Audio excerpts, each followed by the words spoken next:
ओम शांति। 27/12/2021 परमपिता परमात्मा के मीठे मीठे महावाक्य मीठे मीठे बच्चों के लिए। परमात्मा कहते हैं, मीठे बच्चे, भारत भूमि सुखदाता बाप की जन्म भूमि है। बाप ही आकर सभी बच्चों को दुख से लिबरेट करते हैं। प्रश्न है, सबसे ऊंची लंबी कहानी कौन सी है जो तुम बच्चों के लिए कॉमन है? बाबा का उत्तर है, इसे ड्रामा के आदि मध्य अंत की कहानी बड़ी लंबी है और ऊंची है। इस कहानी को मनुष्य नहीं समझ सकते। तुम बच्चों के लिए यह कहानी बहुत कॉमन है। तुम जानते हो यह ड्रामा कैसे हूबहू रिपीट होता है, यह सीढ़ी कैसे फिरती रहती है। गीत है ओम नमो शिवाय। ओम शांति। मीठे मीठे शिकीलधे बच्चों ने महिमा का गीत सुना। किसकी महिमा? ऊंचे ते ऊंच भगवान की, जिसको पतित पावन दुख हरता सुख करता भी कहते हैं। सुख देने वाले को याद किया जाता है। बच्चे जानते हैं सुख देने वाला एक ही परमपिता परमात्मा है।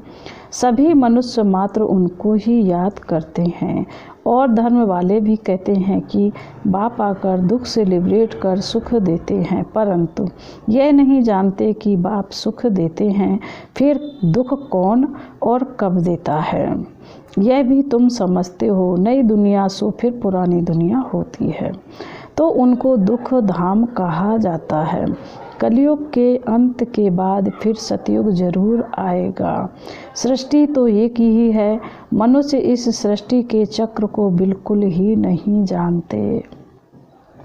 इसलिए बाबा पूछते हैं, तुमको ऐसा बेसमझ बनाने वाला कौन है? बाप तो किसी को दुख नहीं देते, बाप तो सदा सुख देते हैं।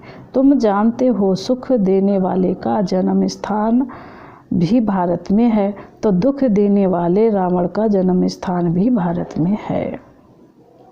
भारतवासी शिव जयंती भल मनाते हैं, परंतु समझते कुछ भी नहीं हैं।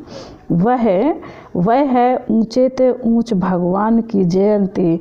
उनका नाम है शिव। यह किसी को पता नहीं पड़ता। रावण को वर्ष वर्ष जलाते रहते हैं,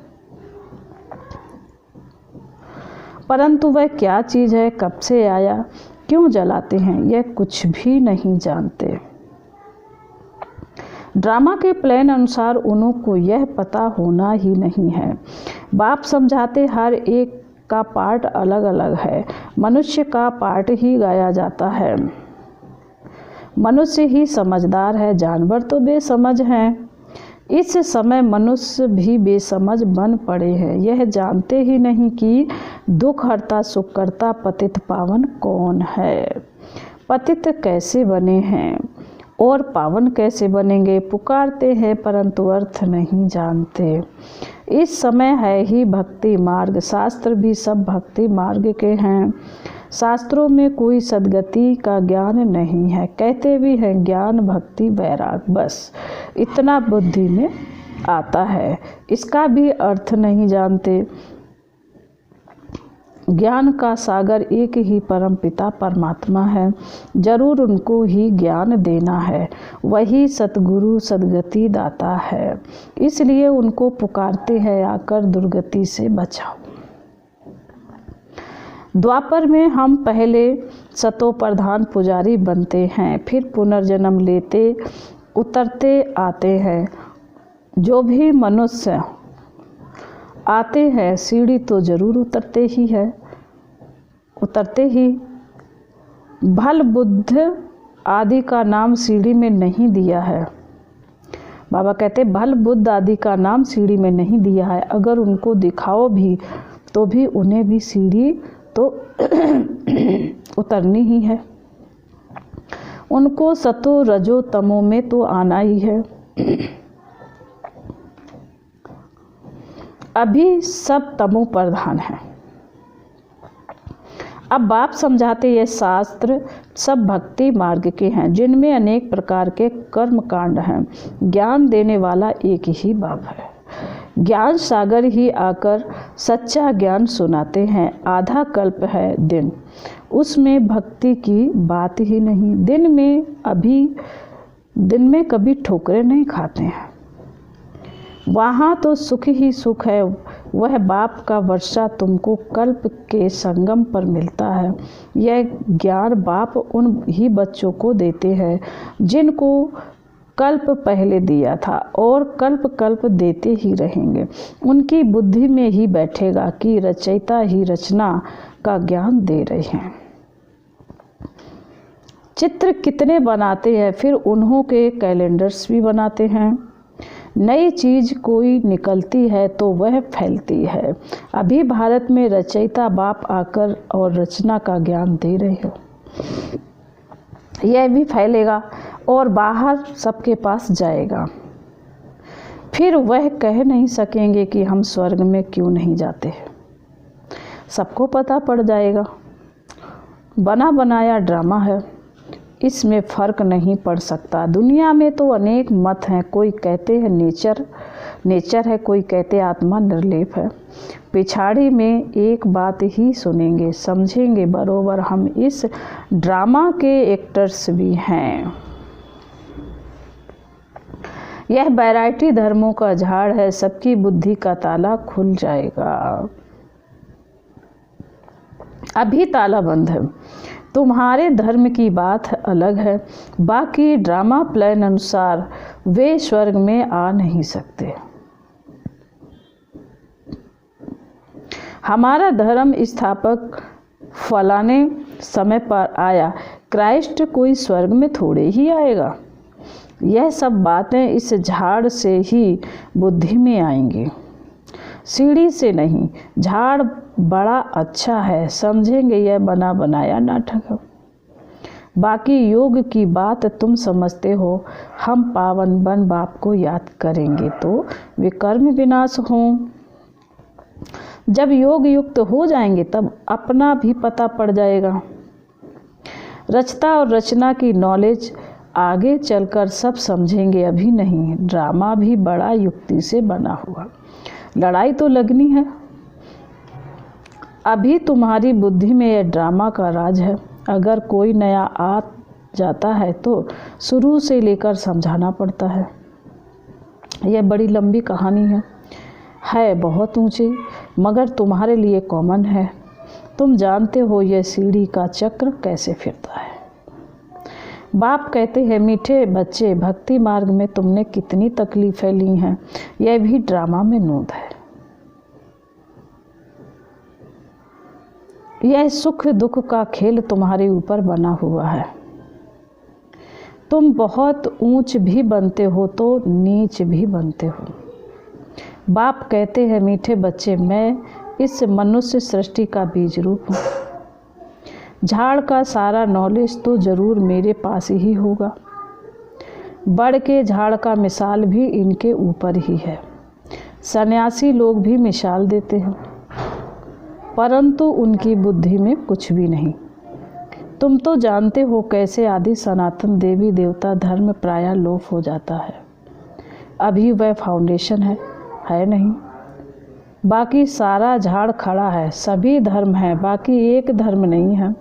बड़ का झाड़ भी देखो कैसे खड़ा है, थुर है नहीं, फिर भी झाड़ सदैव हरा भरा है। दूसरे झाड़ फाउंडेशन बिगड़ सूख जाते हैं, क्योंकि थुर बिगड़ पानी कैसे मिले, परंतु वह बड़ का झाड़ सारा ताज़ा खड़ा है। यह बंडर है ना।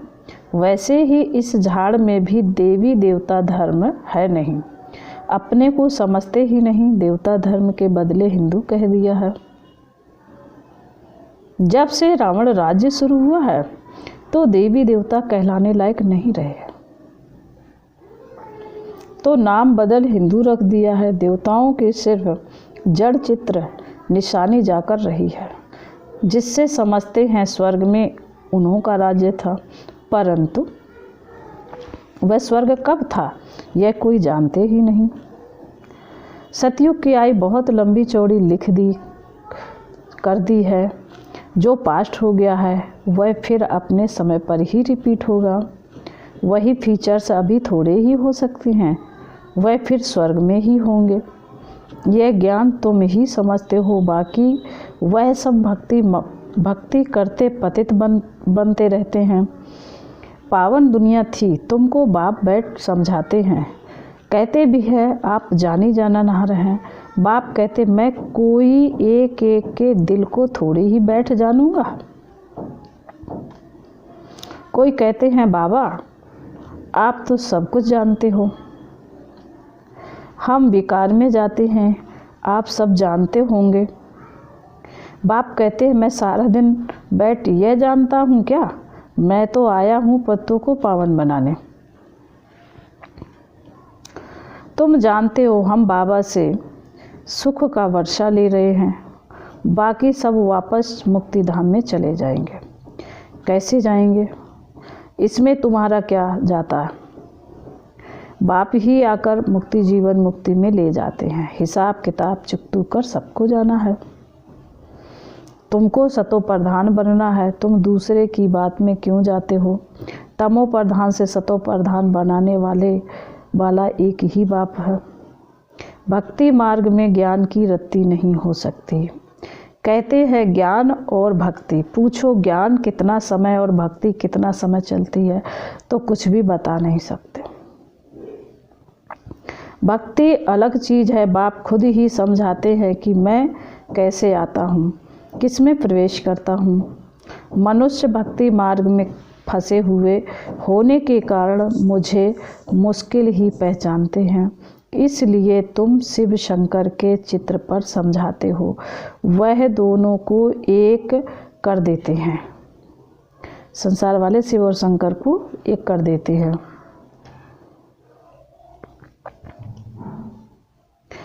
वह सूक्ष्म वतनवासी, वह परम धामवासी, दोनों के स्थान अलग अलग हैं, फिर एक नाम कैसे रख सकते। वह निराकारी, वह आकारी। ऐसे थोड़े ही कहेंगे शंकर में शिव का प्रवेश है, इसलिए तुम शिव शंकर कहते हो। बाप समझाते हैं मैं तो इस ब्रह्मा में प्रवेश करता हूँ। तुमको यह किसने बताया कि शिव शंकर एक है। शंकर को तो कभी कोई गॉड फादर नहीं कहते, उनको तो गले में सांप डाल शक्ल ही ऐसी कैसी कर बना दी है। फिर बैल पर सवारी दिखाते हैं। शंकर को भगवान तो बिल्कुल ही नहीं मानेंगे। एक शिव बाबा ही भक्ति में सबकी मनोकामनाएं पूर्ण करते हैं। शंकर के लिए तो कहते हैं आँख खोली तो विनाश हो गया। बाकी सूक्ष्म वतन में कोई बैल सर्प आदि थोड़े ही होते हैं, वह तो पैदाइश यहाँ की है। कितने पत्थर बुद्धि बन गए हैं, यह भी समझते नहीं कि हम पतित हैं। बाप कहते हैं मैं इन साधुओं का भी उद्धार करने आया हूँ।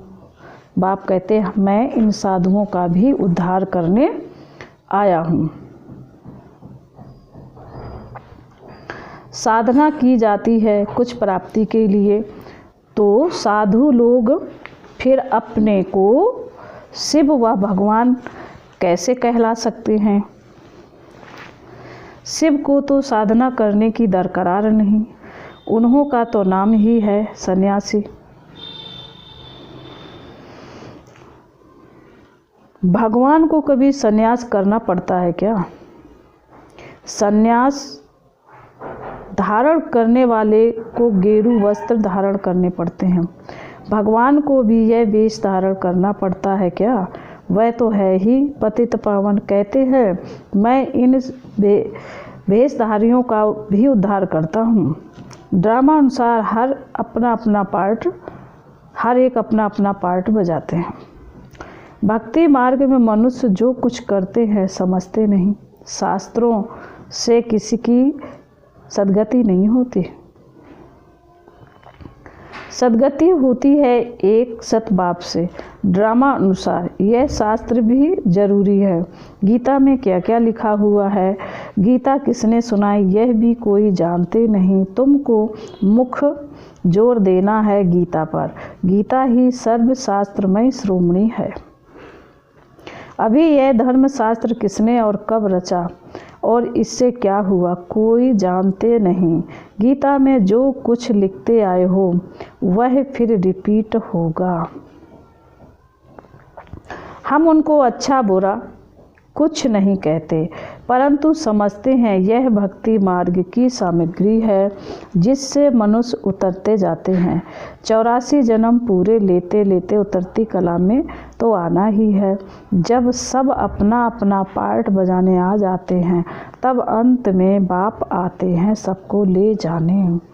इसलिए उनको कहा जाता है पतित पावन सर्व का सद्गति दाता। वह जब आते हैं तब ही आकर रचता और रचना के आदि मध्य अंत का ज्ञान सुनाते हैं। अब बाप बैठ पढ़ाते हैं, यह भी माया घड़ी घड़ी भुला देती है। नहीं तो भगवान हमको पढ़ाकर विश्व का मालिक बनाते हैं तो कितनी खुशी होनी चाहिए। सतयुग में यह ज्ञान नहीं होगा, फिर भक्ति मार्ग में वही भक्ति के शास्त्र होंगे। 2500 वर्ष यह पाठ बजाना ही है। यह चक्र का ज्ञान तुम्हारी बुद्धि में है। वो लोग तो ना पतित पावन को जानते, ना पावन से पतित कौन बनाते यह जानते। सिर्फ खिलौने बनाकर खेलते रहते, समझते कुछ भी नहीं। तुमको कहेंगे तुम भी भारतवासी हो, तुम फिर कैसे कहते हो कि सिर्फ भारतवासी कुछ नहीं समझते, बेसमझ हैं। तुम बोलो। यह बेहद का बाप कहते हैं, वही नॉलेज दे रहे हैं। हम उन द्वारा समझदार बने हैं। प्रदर्शनी में बहुत लोग आते हैं, कहते हैं यह ज्ञान बहुत अच्छा है, बाहर गए खलास, क्योंकि वह सब हैं रावण के मुरीद। तुम अब बने हो राम के मुरीद। तुम बच्चों की बुद्धि में है कि हमको रचता बाप समझा रहे हैं, पतित से पावन बना रहे हैं। बाप हमारा कल्याण करते, हमको फिर औरों का कल्याण करना है। जितना बहुतों का कल्याण करेंगे तो ऊंच पद पाएंगे। यह है रूहानी सेवा। रूहों को ही समझाना होता है, समझती भी रूह है। आधा कल्प तुम देह अभिमानी बनते हो। देही अभिमानी बनने से आधा कल्प सुख, देही अभिमानी बनने से आधा कल्प दुख। पावन का देही अभिमानी बनने से आधा कल्प सुख और देह अभिमानी बनने से आधा कल्प दुख। कितना फर्क है। तुम जब विश्व के मालिक थे तो कोई धर्म नहीं था। अभी कितने मनुष्य हैं, अभी तुम हो संगम पर। अच्छा, मीठे मीठे शिकिल दे बच्चों प्रति माता पिता बाप दादा का याद प्यार और गुड मॉर्निंग। रूहानी बाप की रूहानी बच्चों को नमस्ते। हम रूहानी बच्चों की रूहानी बाप दादा को याद प्यार गुड मॉर्निंग और नमस्ते। ओम शांति। धारणा के लिए मुख्तार बाबा ने कहा है, याद के बल से सब हिसाब किताब चुकतू कर सतो प्रधान बन वापस घर चलना है। दूसरी किसी भी बातों में नहीं जाना है। नंबर 2, भगवान हमको पढ़ाकर विश्व का मालिक बनाते हैं, इसी खुशी में रहना है, रूहानी सेवा करनी है। वरदान है धारणा साधारणता द्वारा महानता को प्रसिद्ध करने वाले सिंपल और सैंपल भाव। जैसे कोई सिंपल चीज़ अगर स्वच्छ होती है तो अपने तरफ आकर्षित जरूर करती है। ऐसे मनसा के संकल्पों में, संबंध में, व्यवहार में, रहन सहन में जो सिंपल और स्वच्छ रहते हैं वह सैंपल वन सर्व को अपनी तरफ स्वतः आकर्षित करते हैं। सिंपल अर्थात साधारणता से ही महानता प्रसिद्ध होती है। जो साधारण अर्थात सिंपल नहीं वह प्रॉब्लम रूप बन जाते हैं। स्लोगन है, दिल से कहो मेरा बाबा तो माया की बेहोशी से बंद आंखें खुल जाएंगी। ओम शांति। आर्य।